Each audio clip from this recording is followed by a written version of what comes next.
What's up, Fire family? It's Kiahonfire, and welcome back to Conan Exiles. Today we're going to be looking at the 2.4 update for Testlive. It's a really big one for Sipta and the main game, actually, Conan Exiles on the Exiled Lands world. So I'm going to be showing you some things that might come to the Exiled Lands, some things that definitely will come to the Exiled Lands, talking about what's coming in this future patch, and also showing you around this really cool new expansion on Sipta.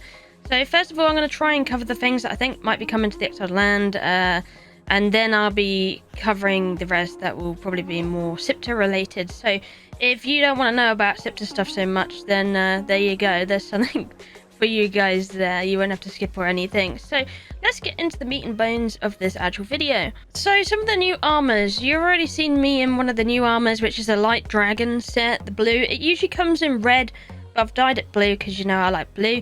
But it's a really nice looking set. We also got the medium dragon armor. And then we also got the new religion set. Yes, there's going to be a new religion. It looks pretty snazzy. And there's also this kind of dark one set as well.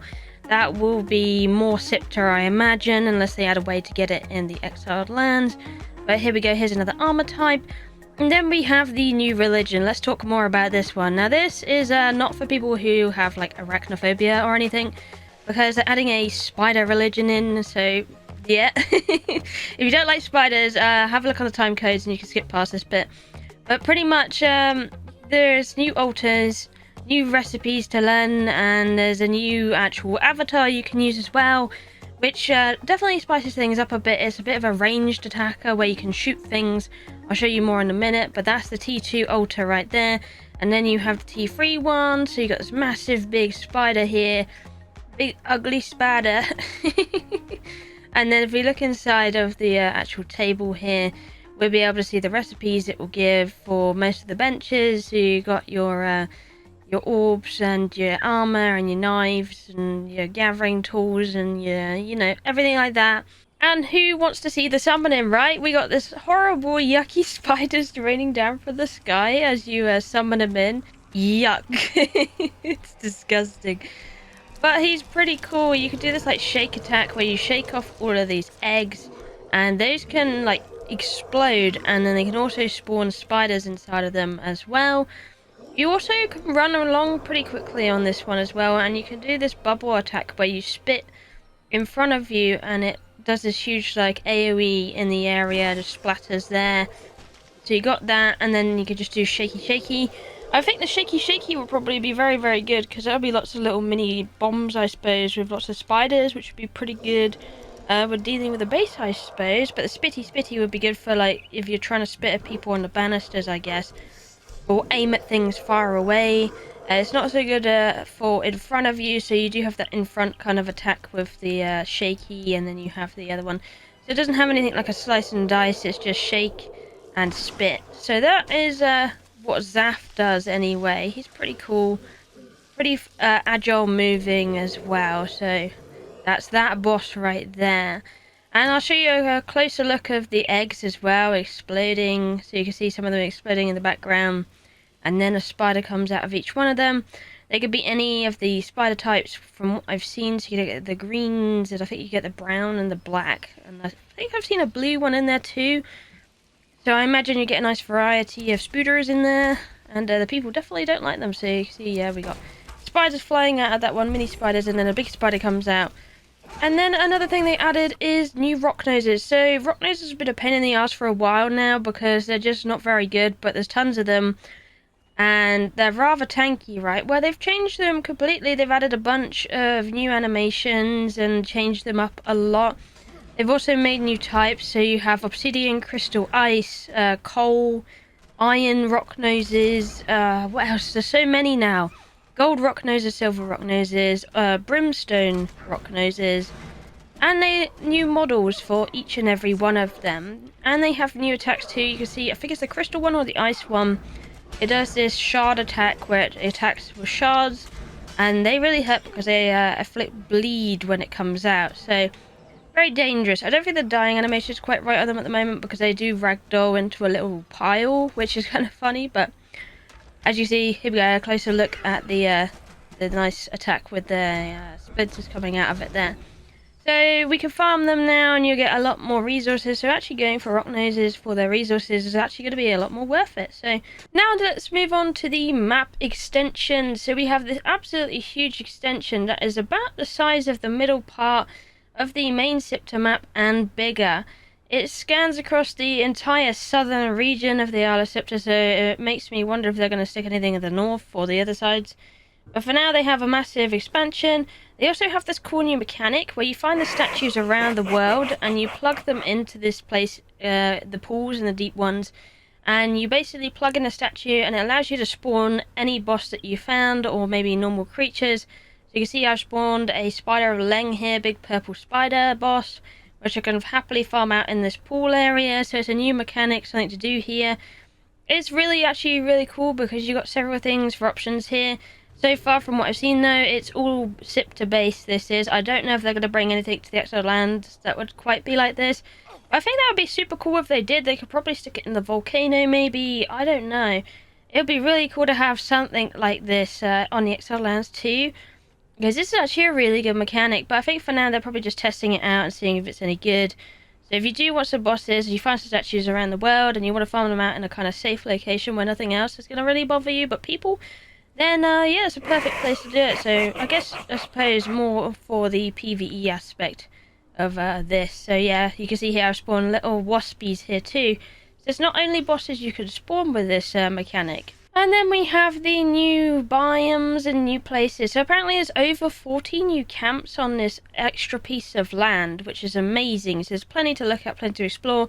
There's new blueprints, new recipes. They got the cages here too, so you get some thralls that way. They have the savanna zone. They have zebras now, which is funny because I was playing with extended maps a while ago and they had zebras. So we have those, or zebras, however you want to call them, but they have those now. I don't know if you'll be able to tame them. I assume so because they're, you know, a horse type and all of that. So you got kind of, I guess you brought a bit of desert back in a way to kind of this area.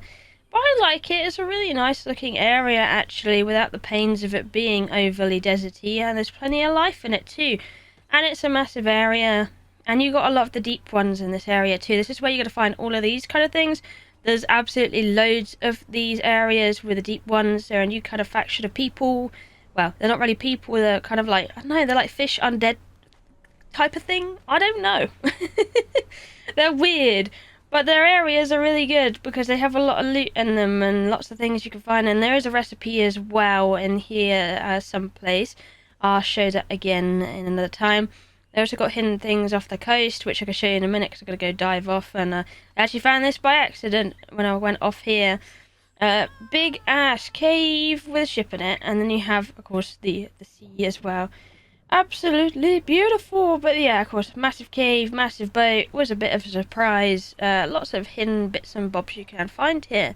But back to the deep ones. So like I was saying earlier about the spawning of those boss pits, you can find the statues around the place.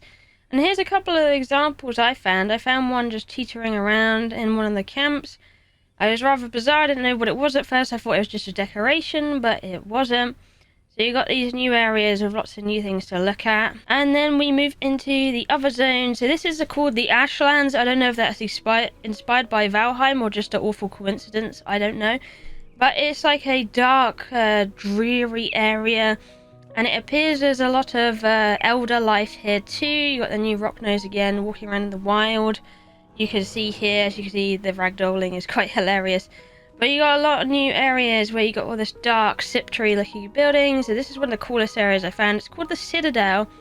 It has the big blood lady boss in the middle of it, but you can find lots of bosses here, lots of elder things, and it has that kind of theme going on here. This place is absolutely huge, may I just tell you, so absolutely massive location on the map, and definitely worth exploring when it does come to it. So you can see, yeah, there's the blood ladies elegantly crawling down the stairs, which is nasty. Further into the Ashlands, we have these like undead primal areas. Unga Bunga camp, I'm just gonna call it. Caveman. You got these houses, new houses actually. They're a new model, so they're kind of Sumerian-ish, but they got definitely a new model on there. And they also have a lot of bones around their camp. There's several of these around the Ashlands that you can find, and they're only in the Ashlands. And then we also have a kind of fiery area as well. So more of the ashlands kind of look going on here with the lava, the fire, all of that. You can go through these crevices and caves. There's lots of civilization here and lots of stuff. So it's kind of like the tundra zone in a way on the Exiled Lands map, but a little bit different, and there's a lot more life than there would be in the tundra zone on the Exiled Lands map, because you've got, again, tons of more camps and lots of different bits and bobs hidden around here. But yeah, lots of new things, new creatures as well. Here's a look at one of the new panther models. It's the same as a big cat, but it has a new look, and honestly it looks really awesome, so I would definitely go about taming one of those. But those are in the ashlands too. They're nice and blue and special. And then we look down, you got some more of the ashlands there, so very dark sand. Also, one of the new things they added on this map was, well, it's for the whole thing across the board, is you've got a new climbing mechanic, and you've also got a new kick. I think it looks new. They've changed that up now, so it looks very different. And I think the climbing is a little slower than it used to be, so just bear that in mind. I think that's because they're trying to balance out some of the sigils they've added in the previous patch, so it's not so OP. That's a little change here, or just a new animation, freshen up kind of thing. One of the things I've been asked a lot about is the actual server transfers, and that's actually now been confirmed and explained a little bit further. It is now said that you could transfer your character between official servers or from an official server to an unofficial server. So if you had a server, well, you have your character on an official server and you don't want to play unofficial anymore, you want to transfer it perhaps to your own server, you can actually do that. So you get to keep your name, you get to keep your appearance, your level, your feats, your backpack inventory, and you can leave everything else behind within the Exiled Lands servers, or from or to Sipta. So that's what is going on. So I assume this will be a way to upload your data of your character and then move across to another place. And I assume that is what they're going to kind of go for, because that would be the easiest way to implement that kind of thing in there. Of course, if you want to transfer to Sipta, you actually have to own the expansion. At the moment, they're testing it out, so I can't really show you any of the process that goes on there. But just know that is something that is now being built on, which is good to know about. Also, they made sure when you're swimming, you don't lose stamina. Just thought I'd add that in too. Anyway, that is a lot of the data and stuff wrapped up in this 2.4 patch. It's going to be an absolutely massive one for both maps, so look very forward to it. But anyway, thank you for watching. I love you, and I'll see you in the next one. Bye bye.